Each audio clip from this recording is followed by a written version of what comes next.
So I'm here to make a video on co-parenting with a narcissist.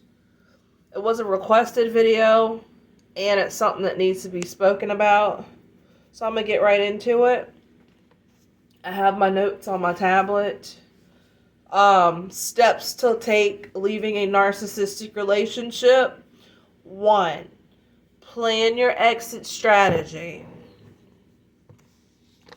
So when you plan your exit strategy, you don't want to talk to anybody else about where you are going, when you are leaving, and definitely do not tell the narcissist where you are going because they'll just suck you back in and get you to stay. So you do not need to tell anybody where you're going.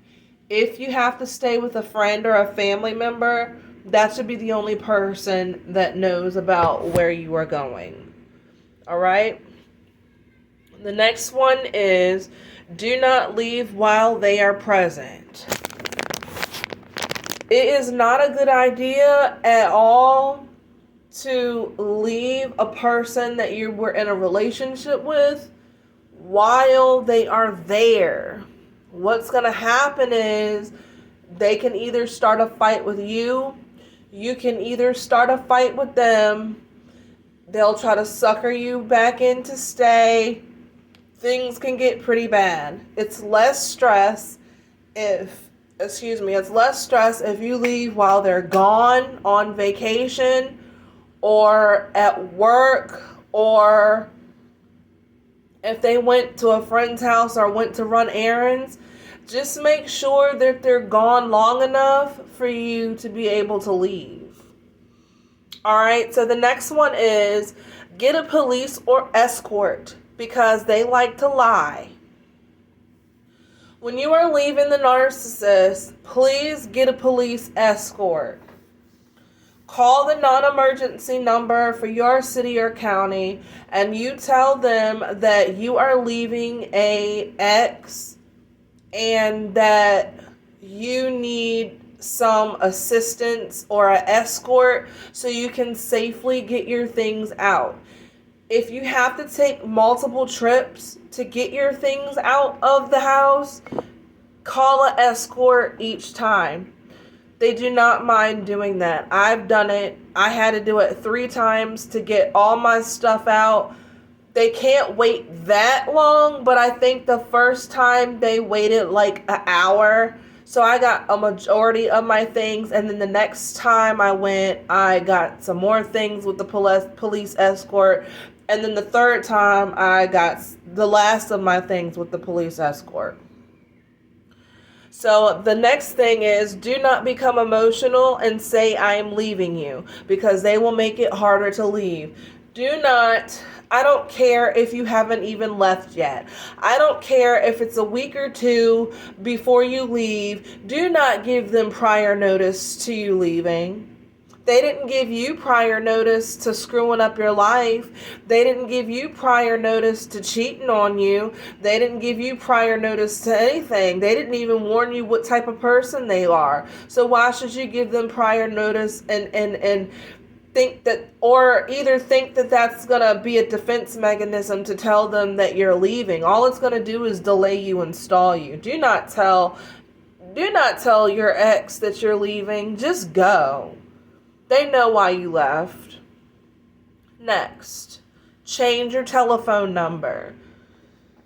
I know you do need to change your telephone number because it's going to be a lot of people calling at the beginning. It's slow. If you don't decide to change your telephone number for multiple reasons, it's fine. You don't have to. Eventually, the calls will stop if you just ignore it. It might take a year, but to make it better, change your telephone number because it's going to be friends of the narcissist and family of the narcissist calling you. It's going to be numbers from different states because they buy numbers to call you from, all that type of thing. It's just harassment. So to make it easier, because you've endured a lot of stress and trauma, just change your telephone number one last time. All right, and the next is just cut them off. Do not talk to them after or be friends with the narcissist family members and friends, because the narcissist family members and friends know exactly what kind of person the narcissist is. And the only reason why they want to be friends with you is to keep the narcissist informed on things that you're doing. Those people really don't want to be bothered with the narcissist either, but if they can be involved with you, it takes the weight off of them, because the narcissist will bug their friends and family members to try to get you back together with them, and that's the reason why they hang on to friends, and that's why you should not talk to friends and family members of the narcissist, because they're just going to try to persuade you to get back together with the narc, because the narc is really burdensome on them, so they're trying to find a way to get out of it too. Alright, and so the last thing is, if you co-parent, why is my thing messing up like that? I mean, it's like all, I don't know what it's doing. Let me see. Okay, I got it. If you're co-parent with a narcissist, take screenshots of abusive text messages. You need to build a record for everything. The narcissist can be very abusive, so do not talk to them on the phone. Everything needs to be by email or text message. Try text messaging first. The reason why I say try text messaging first is because it's the easiest way to communicate with the narcissist. But if they abuse the privilege and they become toxic and abusive in the text, then you can just give them your email to contact you from. They won't want to do that, but if they want to get in contact with you for their kids' sake, that's the only way. That's what I did. I don't call for anything. Don't you call. Because if you call, they can lie and make up that you harass them and take it to the court, and you get in a lot of trouble for that.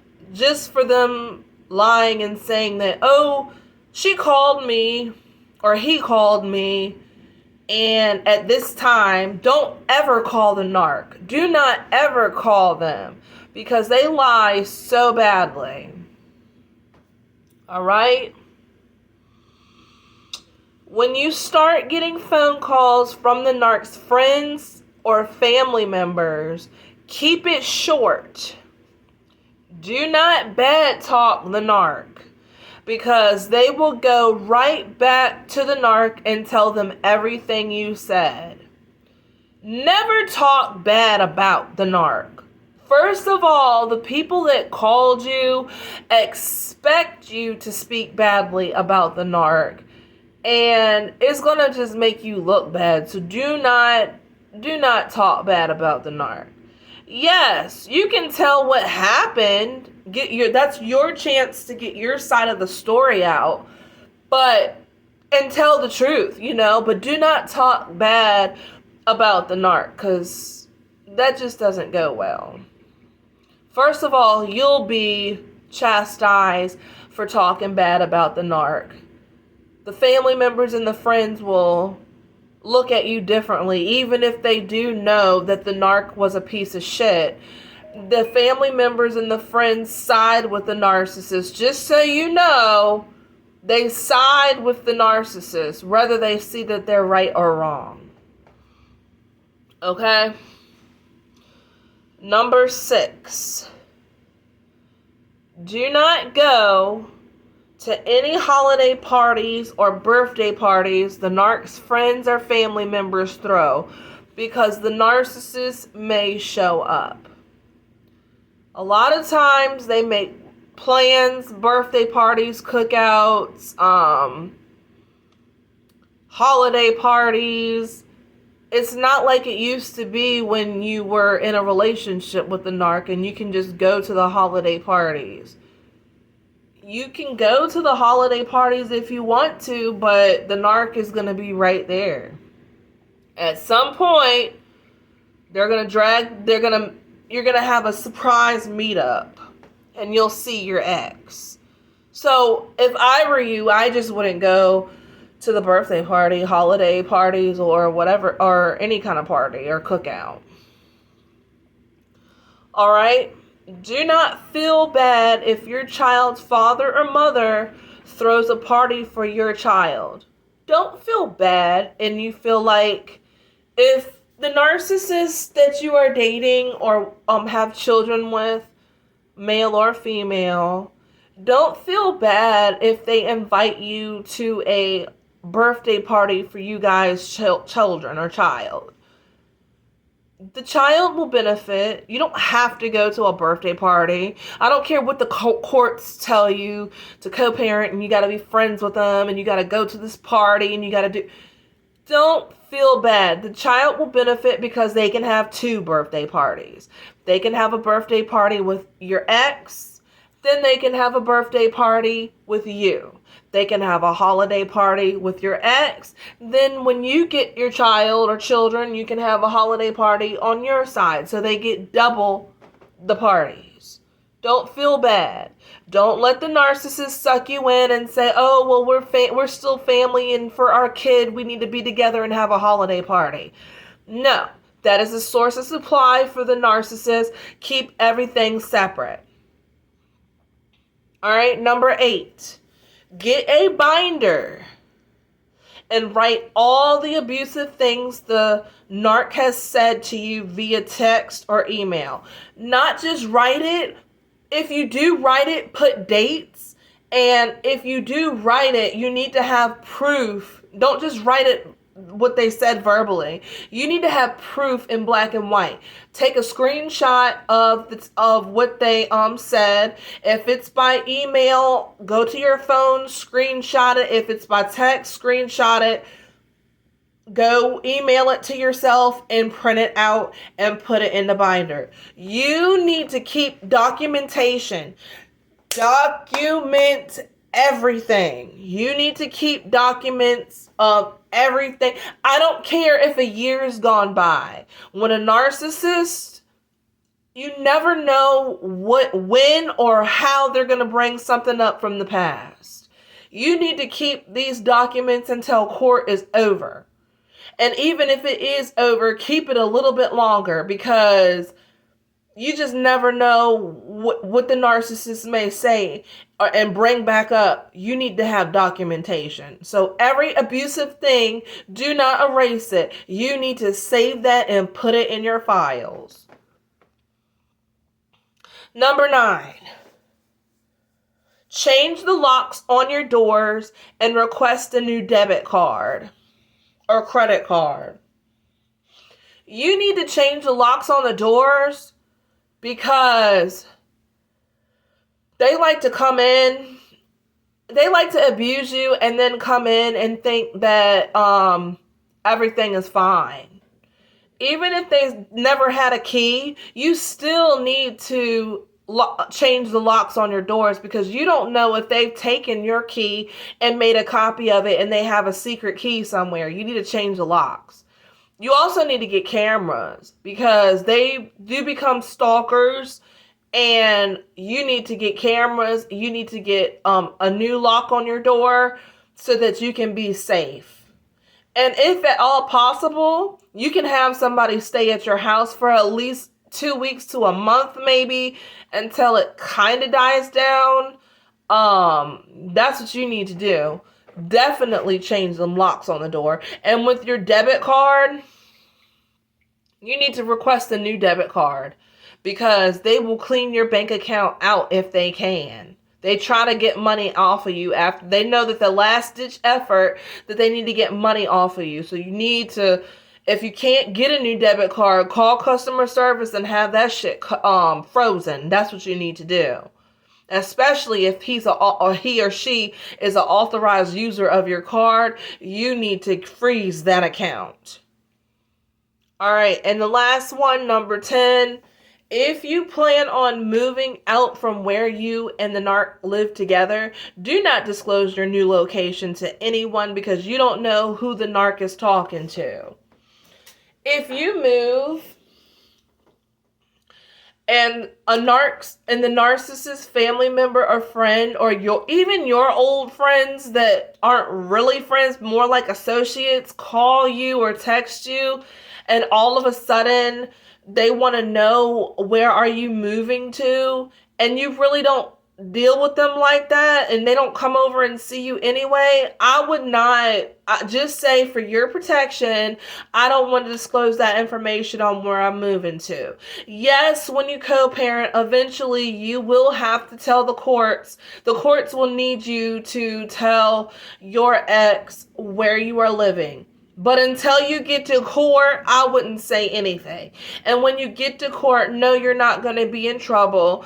It'll work in your favor to tell the judge that you did not disclose that information of where you live because you were in fear of your safety, and they can't say anything about that. So if you